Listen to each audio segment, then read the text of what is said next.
Breaking news. Pay scale বাস্তবায়নে ৭০ জন সচিবের একযোগে বিরোধিতা, স্থগিত হল নবম পে স্কেল। প্রশাসনিক অঙ্গনে তীব্র উত্তেজনা। প্রিয় সরকারি চাকুরিজীবী ভাই ও বোনেরা, আজকের সকালের আপডেট নিউজে আপনাদের স্বাগতম। যারা আমাদের চ্যানেলে নতুন তারা এখনই চ্যানেলটি সাবস্ক্রাইব করুন, আর হ্যাঁ, অবশ্যই কমেন্ট করে জানাবেন আপনারা কে কোন জেলা থেকে আমাদের ভিডিওটি দেখছেন। তবে চলুন কথা না বাড়িয়ে আজকের সর্বশেষ সংবাদটি জেনে নিন। দেশের সরকারি চাকুরিজীবীদের বহু প্রতীক্ষিত নবম জাতীয় পে স্কেল বাস্তবায়ন আবারও আটকে গেল। সরকার যখন নতুন বেতন কাঠামো চূড়ান্ত করার একদম শেষ ধাপে পৌঁছে গিয়েছিল, তখনই সামনে এলো এক অপ্রত্যাশিত বাধা। প্রশাসনের শীর্ষ পর্যায়ের প্রায় ৭০ জন সচিব একযোগে বিরোধিতা করেছেন প্রস্তাবিত নতুন পে স্কেলের। তাদের আপত্তির ভিত্তিতে সরকারকে বাধ্য হয়ে আপাতত পুরো পে স্কেল স্থগিত রাখতে হয়েছে।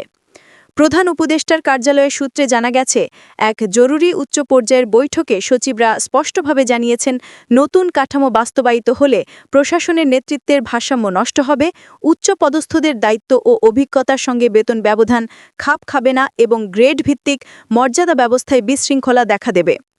সচিবদের এই বিরোধিতা সরকারকে তাৎক্ষণিকভাবে নতুন পে স্কেল গেজেট স্থগিত করার দিকে ঠেলে দিয়েছে। বৈঠকের ঘটনার সূত্র অনুযায়ী সচিবদের মূল আপত্তি তিনটি বড় বিষয়ের উপর ভিত্তি করে। ১. উচ্চ পদস্থ কর্মকর্তাদের সঙ্গে নিম্ন গ্রেডের বেতন ব্যবধান অস্বাভাবিকভাবে কমে যাচ্ছে। ২. দায়িত্ব, ঝুঁকি, চাপের ভারসাম্য নতুন কাঠামোতে প্রতিফলিত হয়নি। ৩. প্রশাসনিক শৃঙ্খলা এবং কমান্ড চেইনের উপর নেতিবাচক প্রভাব পড়তে পারে। সচিবরা অভিযোগ করেছেন, প্রস্তাবিত নতুন পে স্কেলে সিনিয়র পদগুলোর আর্থিক সুবিধা এমনভাবে সংকুচিত করা হয়েছে যা তাদের দায়িত্বের গুরুত্ব এবং প্রশাসনিক চাপের সঙ্গে সামঞ্জস্যপূর্ণ নয়। ফলে প্রশাসনিক নীতি নির্ধারণী পর্যায়ে স্থিতিশীলতা বিঘ্নিত হতে পারে। অর্থ মন্ত্রণালয়, জনপ্রশাসন মন্ত্রণালয় ও পে কমিশনের প্রতিনিধিরা সচিবদের আপত্তি সমাধানের চেষ্টা করলেও কোনো স্থায়ী সমঝোতা তৈরি হয়নি। ফলে প্রস্তাবিত কাঠামো পুনর্মূল্যায়ন ছাড়া আর কোনো পথ খোলা নেই বলে নিশ্চিত করেছেন কর্মকর্তারা। এদিকে সাধারণ সরকারি কর্মকারীদের মধ্যে হতাশার ঢেউ তৈরি হয়েছে। অনেকেই মনে করছেন, যেদিন নতুন পে স্কেল বাস্তবায়নের ঘোষণা পাওয়ার কথা ছিল সেদিনই এলো স্থগিতাদেশ। সামাজিক যোগাযোগ মাধ্যমে তীব্র প্রতিক্রিয়া দেখা যাচ্ছে। অনেক কর্মচারী মন্তব্য করেছেন, আমাদের জীবনে যা সুখবর আসার কথা ছিল সেটির পথে দাঁড়িয়ে গেল প্রশাসনের উচ্চ পর্যায়ে। বিশেষজ্ঞদের মতে, দুই পক্ষের উচ্চপদস্থ কর্মকর্তা এবং সাধারণ কর্মচারীর দাবি দাওয়ার ভারসাম্য বজায় রেখে একটি বাস্তবসম্মত ও কার্যকর স্কেল তৈরি করাই এখন সরকারের জন্য সবচেয়ে বড় চ্যালেঞ্জ। কারণ সাধারণ কর্মচারীরা চরম অর্থনৈতিক চাপের মধ্যে আছেন, আর সচিবরা আশঙ্কা করছেন নতুন কাঠামোতে তাদের প্রশাসনিক কর্তৃত্ব প্রশ্নবিদ্ধ হতে পারে।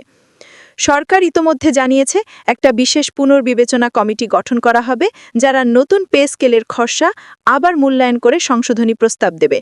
কমিটির কাজ হবে: ১. সব গ্রেডের বেতন ব্যবধান ন্যায্য ও বাস্তবসম্মত করা।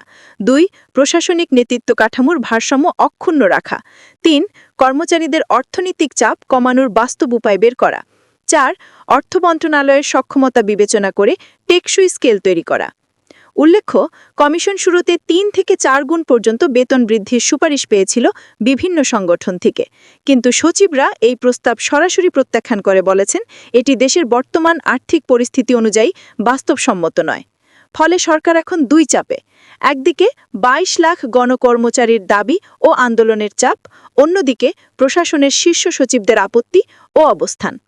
অর্থ মন্ত্রণালয়ের একজন ঊর্ধ্বতন কর্মকর্তা জানিয়েছেন, আমরা সচিবদের সঙ্গে পুনরায় আলোচনায় বসছি।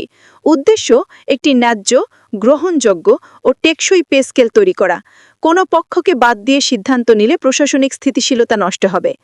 এদিকে কর্মচারী সংগঠনগুলো বলছে, পে স্কেল স্থগিত মানেই আমাদের জীবনে আবার অনিশ্চয়তা। আমরা দ্রুত সিদ্ধান্ত চাই। পরিস্থিতি পরিষ্কার, পে স্কেল বাস্তবায়ন নিয়ে যে উত্তেজনা তৈরি হয়েছে তা এখন দেশের প্রশাসনিক, রাজনৈতিক ও সামাজিক স্থিতিশীলতার জন্য একটি বড় পরীক্ষা হয়ে দাঁড়িয়েছে। আগামী কয়েকদিন পরিস্থিতি কোন দিকে মোড় নেয় তা এখন দেখতে হবে। ভিডিওটি খুবই জরুরি, তাই দয়া করে সবার সাথে ভিডিওটি শেয়ার করতে ভুলবেন না।